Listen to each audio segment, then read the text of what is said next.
Hello, আসসালামু আলাইকুম। সবাইকে কেমন আছেন? আশা করি সবাই ভালো আছেন। এটা হচ্ছে মুরগির মাংস।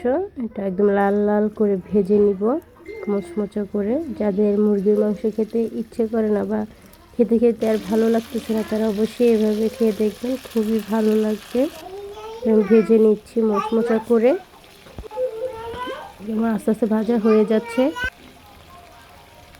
ভেজে নিলাম আস্তে আস্তে করে সবগুলো এক এক করে সুন্দর মতো।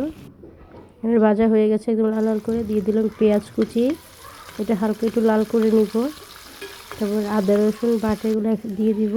দিয়ে দিলাম এগুলো হালকা নেড়ে নিব। দিয়ে দিব পরিমাণ মতো একদম পানি। দিয়ে দিলাম পানি। এখন হলুদ গুঁড়ো দিলাম, মরিচ গুঁড়ো দিয়ে দিলাম, লবণ দিয়ে দিলাম। যে যতটুকু খান ততটুকু দিবেন। দিলাম ধনিয়ার গুঁড়ো। ভালোভাবে নেড়ে নিব। এখন দিয়ে দিব সামান্য পানি মশলাটা কষানোর জন্য। দিয়ে দিলাম জিরার গুঁড়ো। জিরা গুঁড়ো বলতে এখানে অনেক মশলা আছে মিক্সড করা, এটা ব্লেন্ডার করে রাখা। দিয়ে দিলাম মশলাগুলো, তেজপাতা, দারচিনি, এলাচ এগুলো আর কি।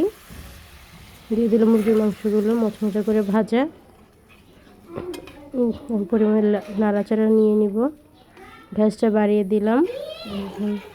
দেখেন কতটা সুন্দর হচ্ছে, কতটা সুন্দর হচ্ছে। শুধু কালারটা দেখেন।